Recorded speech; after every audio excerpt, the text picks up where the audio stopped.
Welcome to the Book Reading and Summaries channel. Part 1: The Dreamer and His Flock.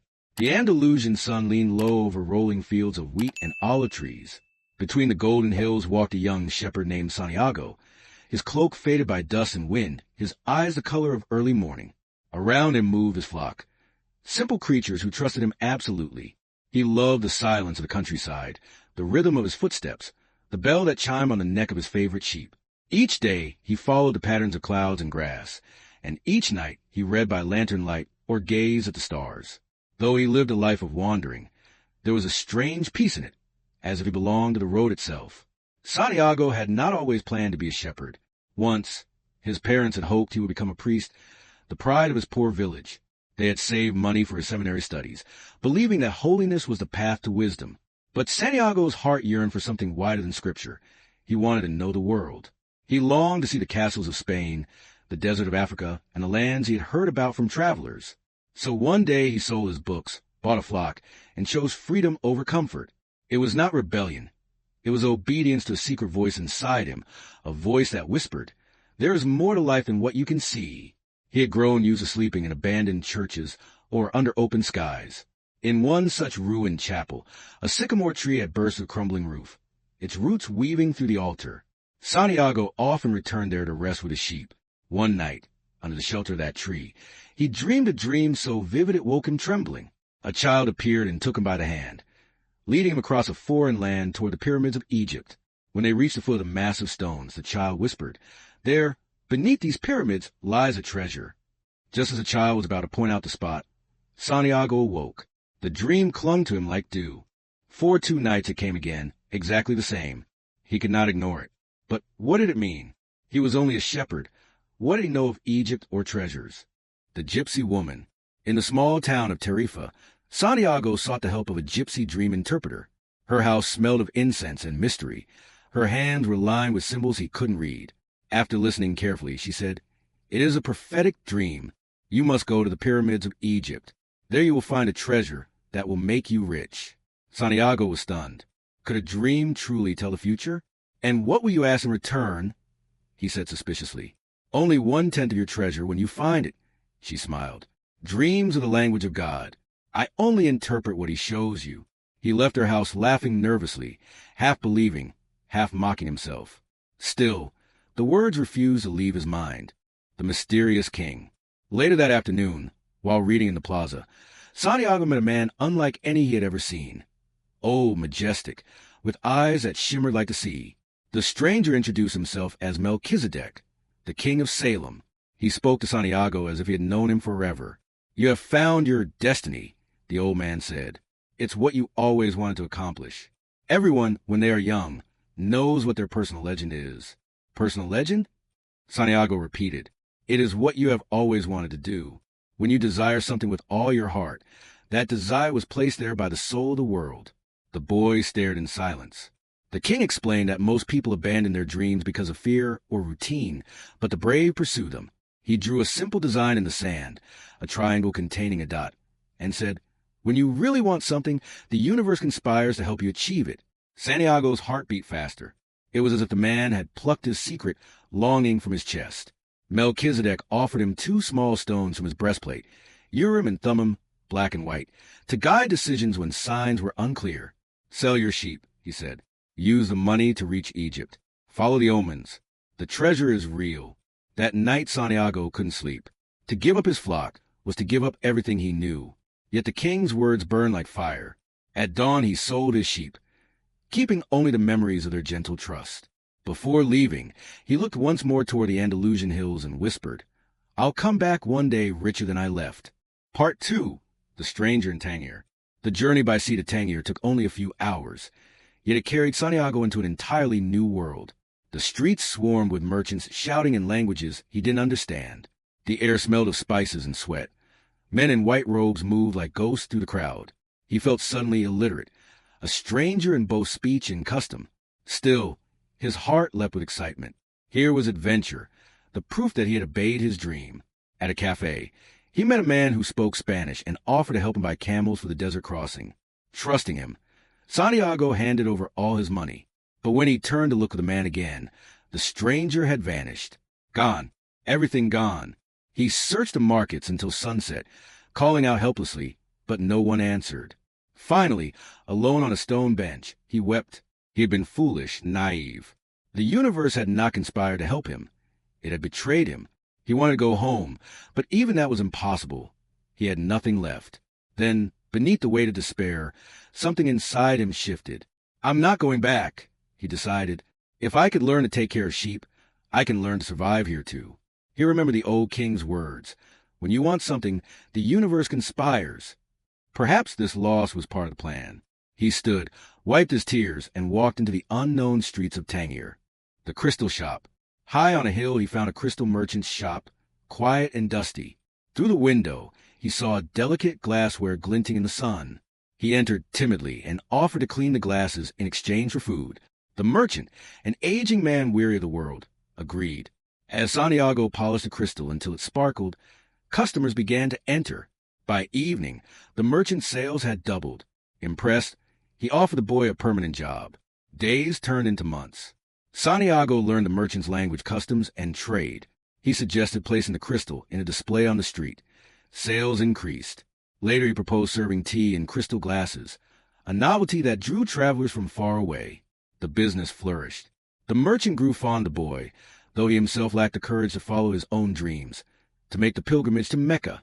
"You remind me of what I once was," he said, "but I am afraid of change." Santiago listened silently, realizing that fear, not poverty, is what keeps most people from their destinies. After nearly a year, he had earned enough to buy a new flock and return to Spain. Yet something inside him hesitated. The dream of the pyramids still pulsed within. He looked at the horizon beyond Tangier's rooftops and whispered, "I'll go on." He sold his belongings, kept a small pouch of coins, and joined a caravan bound across the Sahara. Part 3. The Caravan in the Desert. The caravan was a moving city of men and camels, merchants and guards, all marching under a vast, pitiless sky. Days were measured by sunrise and sunset, nights by the cold brilliance of stars. Among the travelers was an Englishman, burdened with books and vials.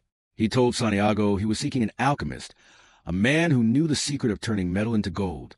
Santiago listened, intrigued but skeptical.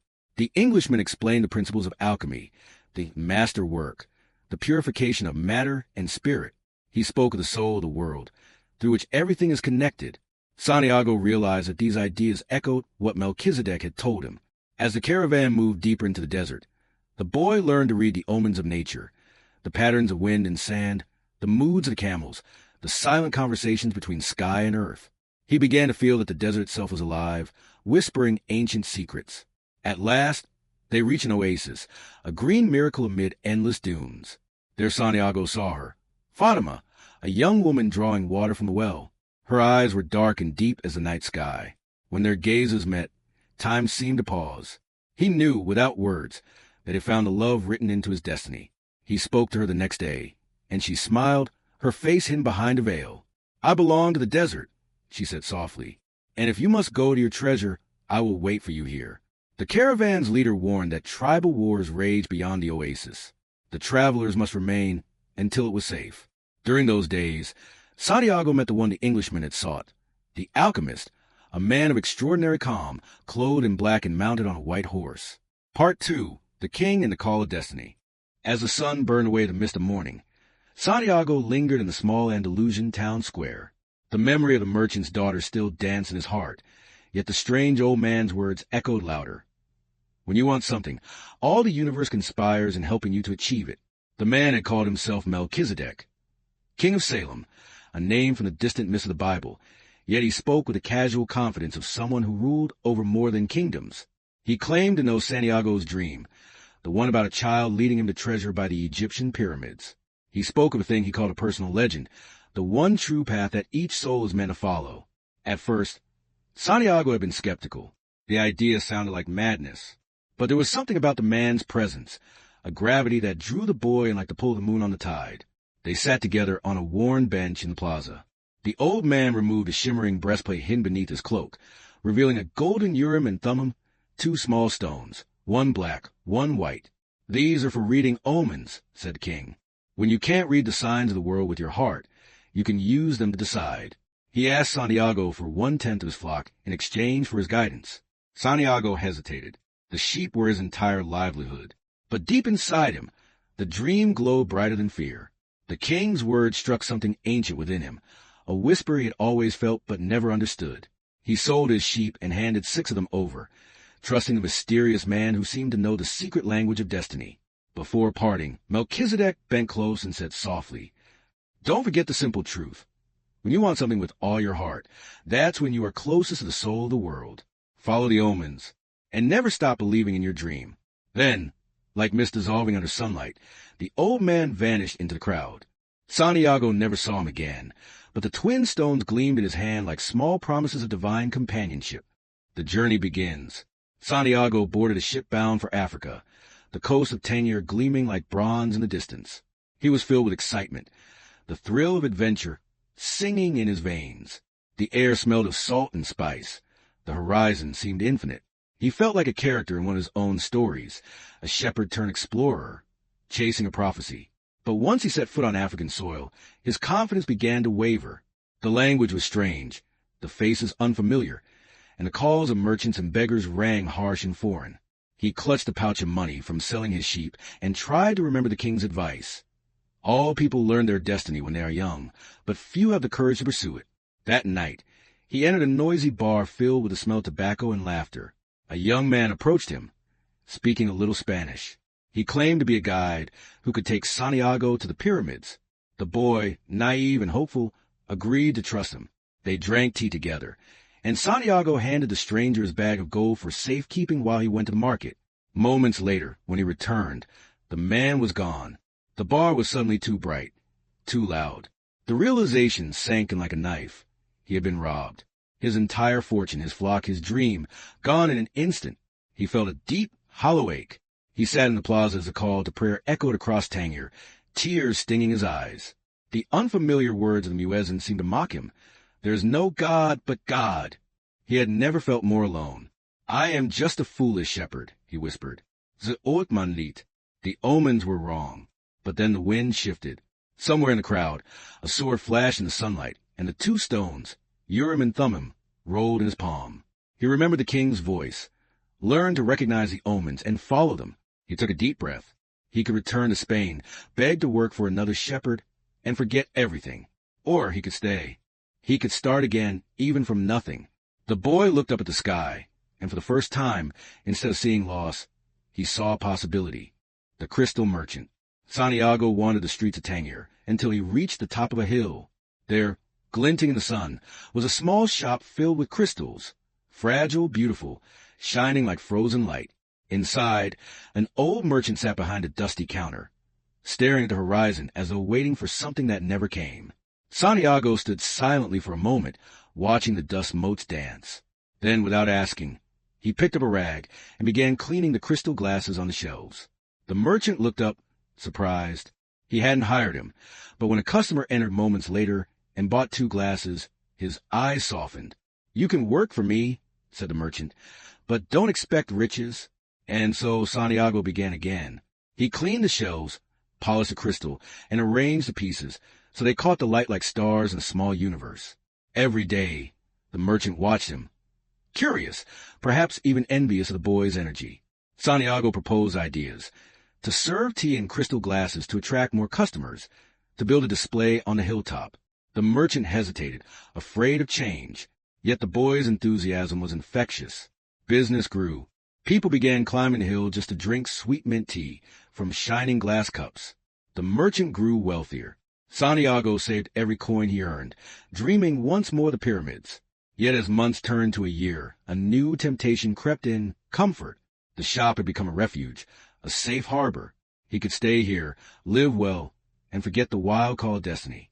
But every night, as he closed his eyes, he heard the desert whisper: treasure, pyramids. One afternoon, while they watched the sunset turn the city gold, the merchant spoke quietly. "I once dreamed of going to Mecca, but now I prefer to dream about it rather than go.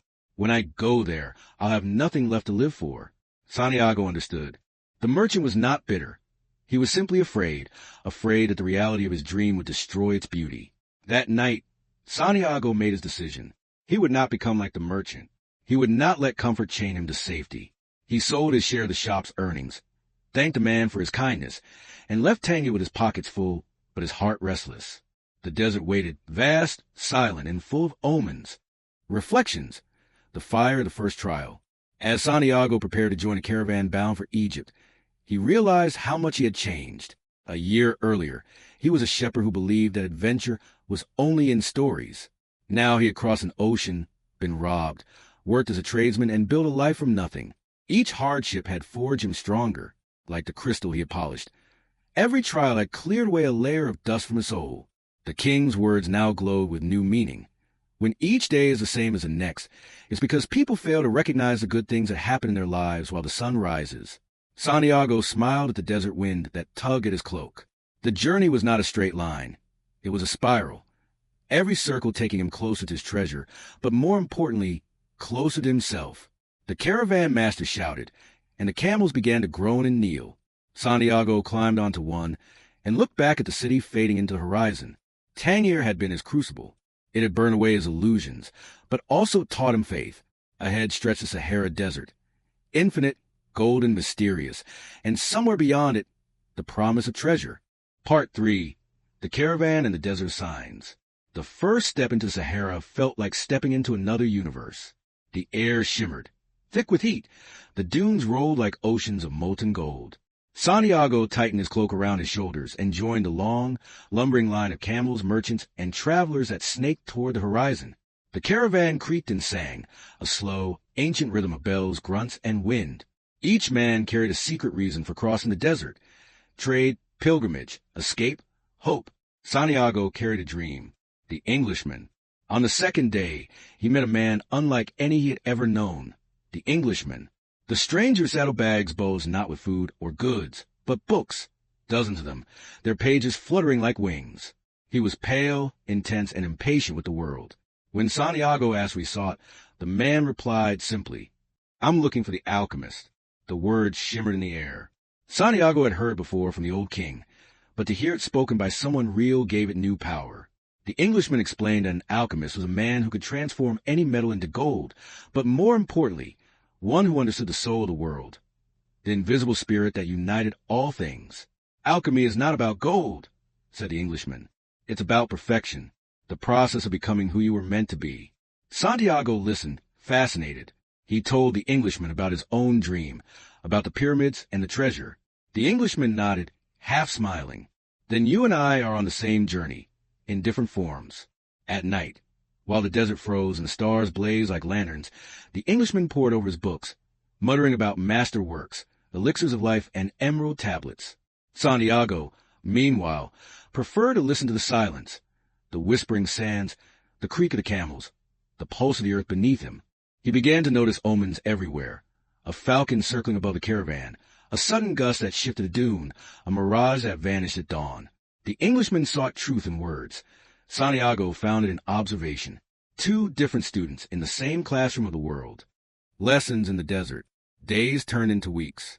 The caravan moved only by night, guided by the stars. By day they rested in the shadow of dunes, sharing dates and stories. The caravan leader, a man with eyes like burnt bronze, spoke little but commanded respect. He taught Santiago one vital rule. In the desert, everything is written by the same hand. Those who see only sand will never find water. It became a kind of mantra. Santiago learned to read the language of signs.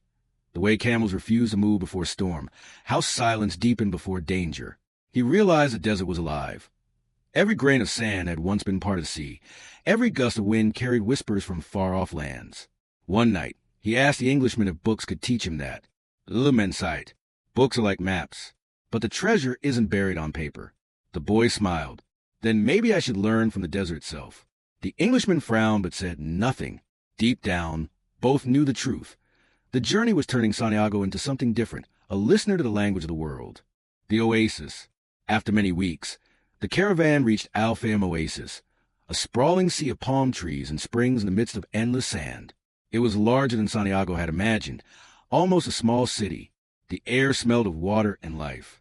Children ran between tents, and the sound of laughter replaced the mournful wail of wind.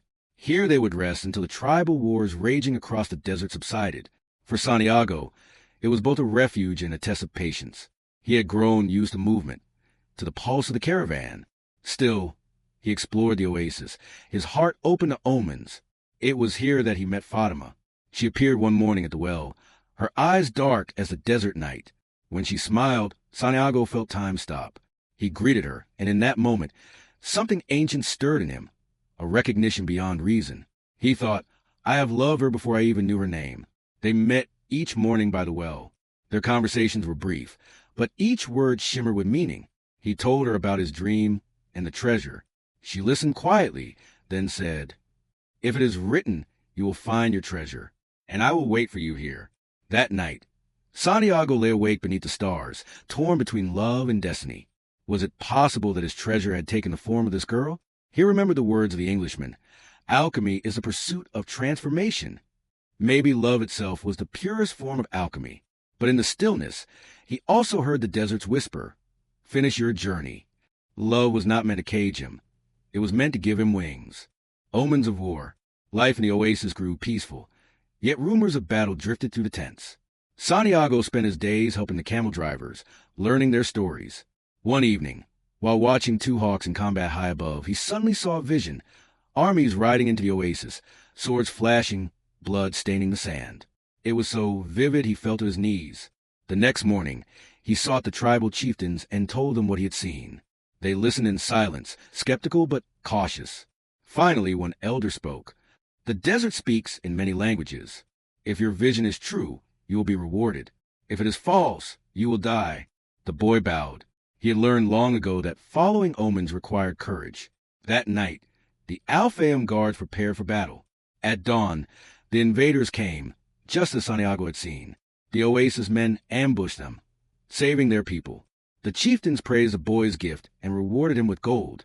More importantly, they summoned a man who wished to meet him, the one the Englishman had searched for, the alchemist. He was unlike anyone Santiago had met before. Dressed in a simple black robe, with eyes that seemed to hold the desert's fire, the alchemist radiated calm power. When he looked at Santiago, it felt as if he saw straight through to the boy's soul. You read the omens, the alchemist said. That means the soul of the world is awakening within you. They rode together that night into the dunes. The air shimmered with moonlight. The alchemist spoke slowly, his voice low and certain. Everyone, when they are young, knows their personal legend. But as time passes, they forget. You have remembered yours. That is why I will teach you. Santiago asked if he found the secret of turning lead into gold. The alchemist smiled. That's only a symbol. True alchemy is transforming yourself. Lead becomes gold when it realizes it was always meant to shine. They camped beneath a sky littered with stars. The alchemist poured wine into 2 crystal goblets and said, Listen to your heart. It knows all things because it came from the soul of the world. The closer you come to your destiny, the more your heart will resist. It fears losing what it has. Don't listen to that fear. The word struck Santiago like the desert wind, hard but cleansing. He realized his greatest battle was not with the world, but with his own doubt. Reflections, the desert as a mirror. The following days passed like dreams. The Englishman finally met the alchemist, but he left disappointed. The master offered no formulas, no books, only silence and paradoxes. Santiago, however, understood the true teachings of the desert could not be written. They had to be lived. He began to feel that everything, the wind, the stars, the heartbeat of his camel, spoke the same language. He called it love. Not the kind he felt for Fatima alone, but the universal love that connected all things. It was the same force that moved the planets, that brought shepherds across oceans, that made the alchemist's eyes shine with eternity. Transition. One night, as the oasis slept, the alchemist came to Santiago's tent. Tomorrow we leave for the pyramids, he said. Your treasure is waiting. But remember, your heart is your compass. It knows the way. Santiago hesitated. Leaving meant saying goodbye to Fatima. At dawn, he found her by the well. She smiled through her tears. I am part of your dream, she said. If you are true to your treasure, you will come back. They embraced beneath the palms, the desert wind carrying their promise across the dunes. Then, without looking back, Santiago mounted his horse and followed the alchemist into the endless sands. Part 4, The Alchemist and the Language of the Soul. The desert stretched before them like an ocean without end.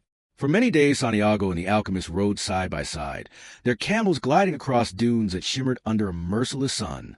By night, The sands glowed silver, and the constellations turned slowly above him like pages in a celestial book. Santiago felt both exhilarated and uneasy. He was closer to his treasure than ever, yet the silence of the desert was so vast that it seemed to swallow even his thoughts. The alchemist rarely spoke. When he did, his words felt like drops of water, few but deep. The desert tests every traveler, he said. It removes what is not essential, so that only truth remains. Santiago nodded, though he did not fully understand. Each day the sun burned away more of his impatience, his doubts, even his desire for quick answers. What remained was awareness of the rhythm of his camel's breathing, of the wind's direction, of his own heartbeat keeping time with the world's. The camps of war. One afternoon, as they rested near a cluster of rocks, a cloud of dust appeared on the horizon. Moments later, armed riders surrounded them. They were tribesmen from one of the warring clans, fierce and suspicious of strangers. The alchemist met their leader's gaze without fear. "We are travelers," he said calmly. "We seek no trouble." The soldiers searched their belongings and found a small crystal flask filled with yellow liquid and a piece of glass that gleamed like sunlight. The leader lifted it, scowling. "Gold?" The alchemist smiled. "Yes, made yesterday from lead and fire." The men burst into laughter. But when the alchemist rubbed the metal between his fingers, it glittered unmistakably. The laughter died. They bowed in awe, letting the travelers pass. When they were alone again, Santiago stared at the alchemist. "You can really do that? Turn lead into gold?" "Of course," the man said. "But the secret is simple. Every metal has a desire to become gold, just as every soul has a desire to become light. True alchemy is to discover that longing within yourself." Santiago thought about that as they rode on, the words echoing in his mind like the toll of a distant bell. The alchemist's teachings. Days melted into one another. Sometimes the alchemist spoke of the soul of the world, sometimes of omens, sometimes of silence. He told Santiago that the universe was written in a single language, a language not of words but of signs, intuition, and love. "When you really want something," he said, "you are not calling upon fate. You are calling upon yourself, for you and the universe are made of the same spirit." They camped one night near a cluster of date palms.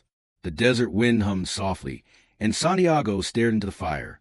"My heart is afraid," he confessed. "It tells me that I might lose everything." The alchemist stirred the embers with a stick. "Tell your heart that the fear of suffering is worse than the suffering itself. No heart has ever suffered when it goes in search of its dreams, because every moment of searching is a moment of meeting God and eternity." Santiago listened, letting the firelight reflect in his eyes. Something inside him began to shift, like a door opening. Captured, a few days later, under a moonless sky, the two travelers were seized by another tribe. This one was crueler.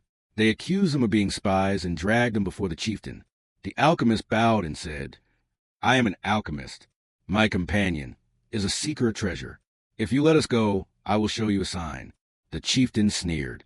"What sign?" "He will turn himself into the wind." The tent exploded in laughter. Santiago froze. He looked at the alchemist in disbelief. "Turn myself into wind?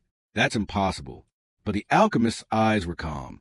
"The soul of the world speaks through everything, even the wind. If you learn its language, nothing is impossible." The chieftain gave them 3 days. If Santiago failed, both would die. 3 days of fear. That night, panic clutched Santiago's chest. He could barely breathe.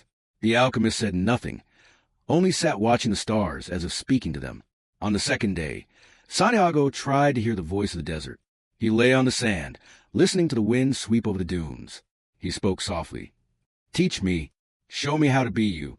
The desert replied in silence, then in whispers of shifting grains. He began to sense the pulse beneath the earth, the slow breathing of creation. He realized that everything, the sand, the wind, his own blood, was made of the same thing, life-seeking expression.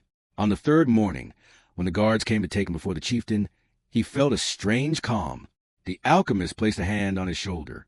"Remember, to transform yourself into the wind, you must first become part of it." Becoming the wind. Santiago stood on a high cliff overlooking the camp. The tribesmen gathered below, jeering. The alchemist stood beside him, silent as stone. Santiago closed his eyes and turned toward the horizon. He felt the desert beneath him, vast and ancient. He spoke to it. "Desert, lend me your strength." The sand shimmered and the wind picked up. Then he spoke to wind. "Wind, teach me your freedom." The wind swirled around him, laughing like a child. I can't make you the wind, it said. Ask the sun. He knows the language of light. Santiago turned his face toward the blazing sun. Sun, help me. The sun replied, the world is only one thing. When you understand that, you will become it. Then Santiago prayed, not to a distant god, but to the soul of the world. He opened himself completely, feeling every grain of sand, every spark of heat, every breath of air. He no longer stood separate from the desert. He was the desert. He was the wind. A great roar rose from the dunes. The air twisted into spirals. Sand exploded skyward. Tents tore loose, and the soldiers fell to their knees. In the midst of the storm, Santiago vanished. His form dissolved into the whirlwind. For a long moment, the world was nothing but wind, light, and spirit. When the storm faded, Santiago stood exactly where he had been, calm, unhurt. The desert was silent. The chieftain bowed. You may go. The desert itself has spoken for you. The final lesson. That night, under the clarity of countless stars, the alchemist and Santiago continued their journey. The master seemed pleased. You have learned the hardest part, he said. Now you understand the language of the world. They rode in silence until dawn. Then, near a small monastery, the alchemist dismounted. We part here, he said. Beyond this place are the pyramids.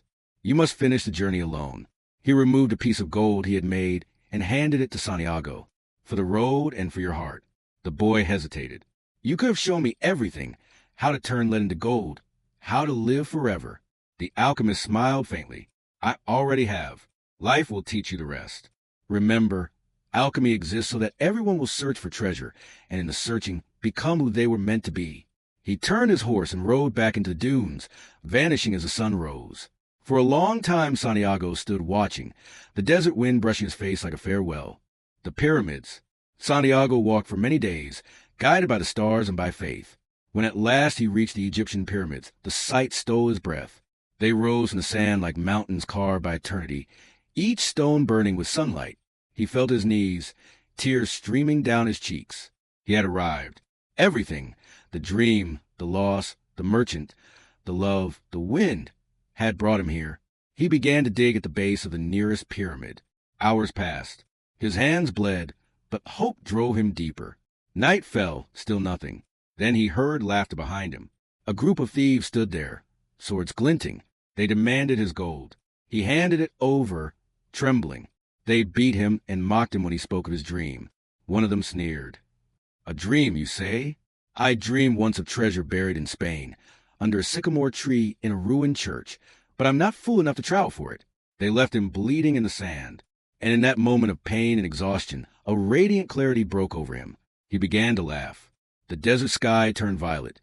The wind carried his laughter across the dunes. The treasure was in Spain, where his journey had begun, under the very tree where he had once slept with his flock. The return. Weeks later, a thin, sun-browned figure appeared once more in the hills of Andalusia. Santiago crossed the familiar fields, the scent of olive trees filling the air. He reached the ruined church where his dream had first visited him. The sycamore still grew there, its roots spreading to the cracked floor. He knelt, dug into the earth, and his shovel struck something solid. A chest. Inside lay gold coins, precious stones, jeweled masks, and ancient relics, glittering in the dim light. He wept, not from greed, but from wonder. The universe had played a beautiful joke. It had sent him across continents only to bring him back to himself. He remembered Fatima waiting in the desert, the alchemist's smile, the old king's laughter. Every step, every loss, every miracle had been part of the treasure. He looked up through the roof of the ruined church, where the night sky shimmered. A breeze touched his cheek, soft, familiar. It carried with a whisper, tender and playful. I'm coming, Fatima. And with that, Santiago gathered his treasure and set out once more, not to seek gold, but to return to love, now knowing that the real treasure had always been the journey itself.